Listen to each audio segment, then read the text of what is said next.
I'm Hilton Collins, and today I'm going to be reviewing Spider-Man Homecoming, the latest Marvel superhero movie. And it's great!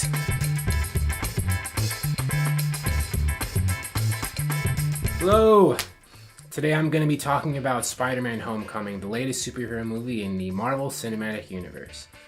Now, at the start of this video, I'm just going to give, a straight up review with no spoilers. I'm going to save those till the end where I have, like a spoiler discussion about some things that happen in the movie. But I'll let you know before I get to that point so you understand and so, you can stop watching if you don't want to be spoiled or if you don't care or if you've already seen the movie, you can keep going. But before I continue, I want to give a brief plot synopsis about the movie just to get to get us all squared away. Spider-Man Homecoming picks up basically right after Captain America Civil War, or somewhere around there. And if you saw Civil War, you know that in that movie, Iron Man, aka Tony Stark, recruited Peter Parker, aka Spider-Man, to fight on his side against Cap's side. And so Spider-Man already has, this kind of mentor-mentee relationship with Stark and the Avengers. And this movie starts off where that relationship is maintained. He's kind of like, he tells his friends that he has this Stark internship, but it's really, on the sly, him working for Iron Man as Spider-Man with Iron Man giving him tips, and Iron Man hooks him up with this cool super suit that has this great AI in it, and I'll talk more about the AI later. I love the AI. And Iron Man basically is kind of like the gatekeeper between Spider-Man being able to join the Avengers or not be able to join them. And he's not sure about Spider-Man. He's kind of, observing him, giving him notes, things like that, giving him tips. He's not sure, you're not ready yet, kid, but you're almost there, that sort of thing. And Spider-Man loves this. He loves having this relationship with Stark and the Avengers because he idolizes the Avengers and really, wants to be a very good superhero. This movie it's not a Spider-Man origin story. It picks up after Spider-Man already has his powers. And so Spider-Man, Peter Parker, he's a high school student by day, and by night, he goes out on the street and fights crime as Spider-Man. And that's, the way he lives his life. And he's very dedicated to this and very heroic and very selfless in his devotion to this, which is very charming. The movie is a character study, really, about Spider-Man. It's very emotional and it's very personal about him and the people in his life. But this is an origin story of Adrian Toomes, aka the Vulture, who's the movie's big villain. Before he becomes the Vulture, he runs this salvage business or this cleanup business where he basically cleans up damage after superhero battles. And maybe other battles too, but it's just, it's a cleanup service. And that's his own business. But what happens is that Tony Stark Industries, they create a business to do it instead called Damage Control. And they basically take over that market and force Toomes out. And Toomes is devastated and angry and bitter, but he keeps some of the alien weaponry and artifacts for himself. So he sells these artifacts on the black market, and he also uses them to reverse engineer and create his own and commit crimes and sell those too. And so that's basically the lucrative job he creates for himself. And so picking up all these pieces that people have left over, that basically makes him, a vulture. That's, metaphorically how he gets his name. No one ever calls him the Vulture in the movie, but, that's who he is. And he also makes the super suit for himself with these wings where he can fly and do other stuff. And of course, this puts him on the path of Spider-Man. Spider-Man discovers that there are criminals running around committing crimes with all these weapons, and that leads him to, conflict with the Vulture.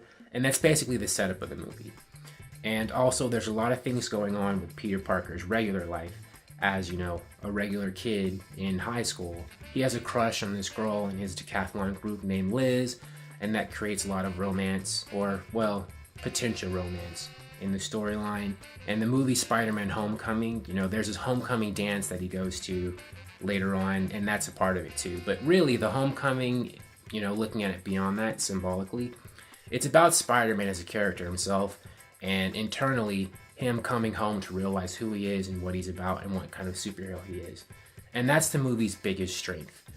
Before the movie came out, there were a lot of trailers and teasers, talking about...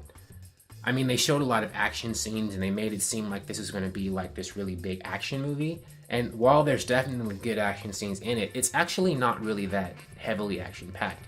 The action comes organically from the storyline, And the story is really a ground level story about Spider-Man and his journey to become the Spider-Man that we all love. It captures the essence of the character and his devotion to being a really good superhero and helping people. And there's a lot of innocence in the character and a lot of dedication to him to just be a really good guy and a good superhero. It's very charming, and the characters around him are charming. And Tom Holland himself, who plays Spider-Man, he does an excellent job playing Peter Parker. I mean, he may be like the best Peter Parker so far in the movies. The other guys did good too, but I think this time with Spider-Man, they gave him like scripts and directing that really allowed Tom Holland to shine as Peter Parker. You know, he's definitely got that devotion to the cause, but he's also got the great quips when he's fighting people. The other guys had that too, but I felt with like Tobey Maguire's Spider-Man, he was very reserved and muted a lot of times. He didn't really exhibit as much personality as I think Tom Holland does as Spider-Man, you know, and coupled with that selfless devotion to being a really great superhero.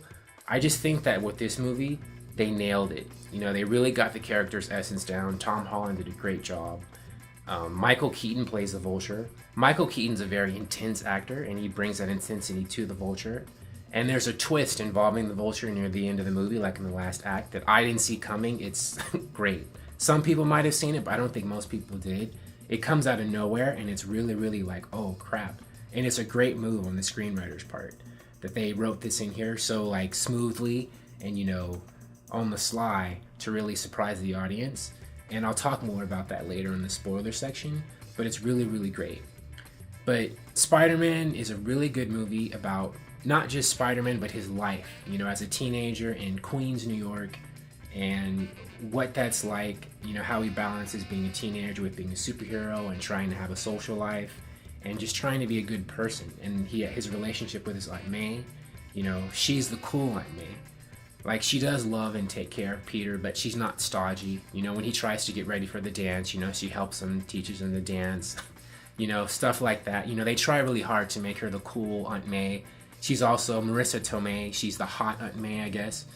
That's the way they make her in the movie. This movie introduces Spider-Man and a lot of teen characters. And what's cool about that is because it stars teenagers, Spider-Man could be, you know, the symbol or the leader of the teen aspect of the Marvel Cinematic Universe. Right now, you know, Marvel's doing really great in the movies, but they don't really have any teenage superheroes on the big screen right now. They do with Spider-Man, and they could use him as they make more Spider-Man movies to introduce other teenage characters in the MCU, like Miss Marvel, America Chavez, and a lot of others. And Spider-Man could be a really great vehicle for that for them. Marvel has other teen heroes, or in the past, like classic ones. Like in the comics, they would tell a lot of, you know, teen angst storylines, like the X-Men and the New Mutants and the New Warriors. But a lot of those characters are either owned by other studios like Fox, or Marvel has them, but they're putting them on TV. You know, I think Runaways is going to be a TV show, Cloak and Dagger is a TV show, New Warriors, and Marvel hasn't seemed so far to want to put their TV heroes in the movies. So I guess if they're on TV, it's too late and they can't be in the movies. So really the only character they have left right now that they're using for the movies, for the teen whole scene, the teen storylines, is Spider-Man and his friends. And that's great. You know, they could definitely like capitalize on that and monopolize that for, you know, several years in the future, as long as they want to do Spider-Man movies and keep them in high school. And then they could have Spider-Man go to college, and they could do college storylines, college plots with Spider-Man. And now I'm getting to the spoiler reviews. Are you ready? I really liked Karen, the AI. The AI in Spider-Man's suit, he names her Karen. And I was really feeling Karen. She was basically like, you know, Siri on steroids, or more helpful. Like, you know, Google Assistant or whatever. Giving him information, you know, this is how you get here, Peter. This is how long it's going to take. She would give him life advice. Some people, I think, were criticizing that maybe she was a bit too invasive. But I don't know. I thought she was like a really great, like, digital security blanket. It's like I would want to have a Karen with me when I'm doing all kinds of stuff. I also thought, you know, it was strange. I understand why he did it. But when Peter turned down, you know, at the end of the movie, Tony Stark says, you know, you can join the Avengers, which is what, you know, Peter has wanted basically for so long. And then he offers him this awesome mega suit. And then, Peter's like, nah, that's okay. I just want to be friendly neighborhood Spider-Man. This Avengers stuff might be a bit much for me. I just want to be on the ground level, be on the street. And it's kind of like, what the hell? I mean, that probably came with a nice paycheck. He gets to have a room next to the Vision. The Vision doesn't like walls because the Vision phases. It was spectacular, but Spider-Man says no. And I think that's supposed to like be a callback to Spider-Man's, selflessness or his nobility. Perhaps maybe too noble. I mean, one of the criticisms of Spider-Man in the comics, I think, is that Spider-Man is maybe sometimes a bit too devoted to being a superhero, too much of a goody two-shoes. He turns it down, and it shows, what a noble, selfless, and mature person Peter Parker's becoming as a superhero. And I also think it shows that he's, a hero of the people. And I think that's really great. He kind of has... That's where he has more in line with, Captain America, I guess, than Iron Man. And what's interesting is, Captain America shows up in this movie over video, doing like these video PSAs. Those are hilarious. That's the last like end credit scenes. There's 2 end credit scenes in this movie. The very last one that caps off everything is Captain America giving a PSA straight to the audience. Basically, talking to them or us about patience. You're waiting so long until the end of this movie and for nothing. And it's, I don't know, the way I'm describing it doesn't sound as funny as it was in the movie, but it's hilarious. And I think that, when they do the next Spider-Man Homecoming, I wouldn't be surprised if they had Captain America be the hero or the mentor towards Peter and not Iron Man. Because I think Peter Parker has more in common, with Captain America in terms of his approach to being a superhero than he does with Iron Man. Peter Parker is much more of a ground level street hero, and he's much more for the common people than Tony Stark is, because Tony Stark cares about people, and so do heroes like him, and saving people, but he's a billionaire, so he's kind of in like this other playing field that people like Spider-Man and Captain America and Luke Cage aren't. They're more ground level personable heroes. So Spider-Man is very much a hero of the people. And he's much more, friendly neighborhood Spider-Man. He's more concerned with the people he can see, and have relationships, in front of him.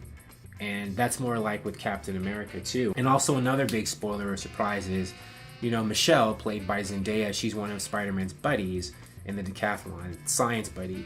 At the end of the movie, she's nominated to be the leader of the decathlon team. And she says, you can call me MJ. So I guess this is the new version of Mary Jane. It's Michelle, aka the science nerd, which is a huge departure from MJ's origin in the comics and in previous Spider-Man movies.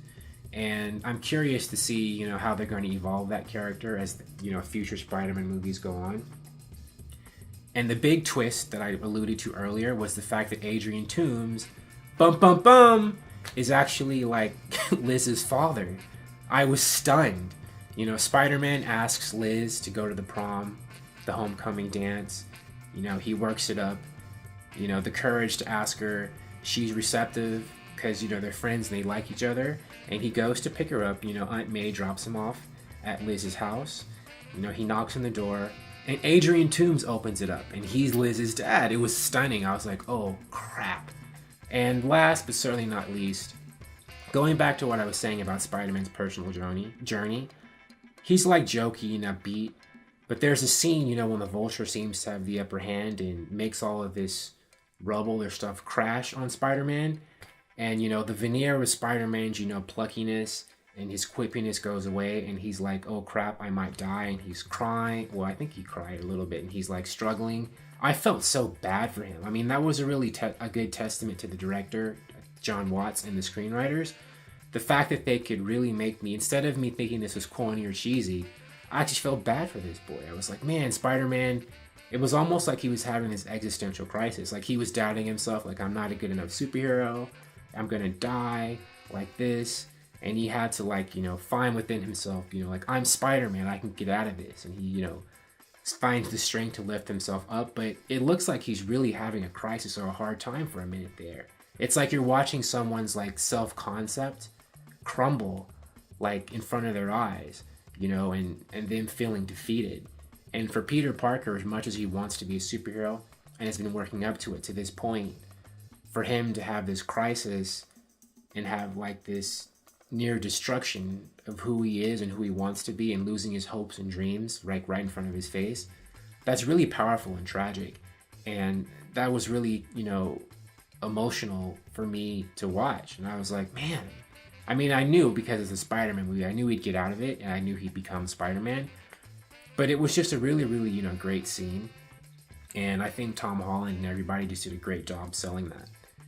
And I'm really excited for Spider-Man Homecoming 2 and what, Marvel does with the character and what happens with, the MCU in general. I mean, because this movie, I think it's one of the better MCU movies. I mean, they're all good. But this one, I think, is kind of like a seismic shift. Well, not seismic, but a sort of shift in direction with, like, MCU movies. Like, are all the solo superhero movies going to be this good? I hope so. Because I felt that this movie was, like, extremely character-driven. Not that a plot-driven movie can't be really good, but this movie was really special. It was special in how it captured and portrayed the character of Spider-Man, and it sets the bar pretty high, I think, for other solo superhero movies, not just in Marvel, but in other universes too. And it was spectacular, and I definitely recommend you see it if you haven't already. And please subscribe. This is my first review. Give me comment, feedback, how to improve. I know I'm a little rusty or a little inexperienced doing this, but you got to start somewhere. I like doing this. Hopefully you like it too. Please subscribe, and I'll talk to you soon.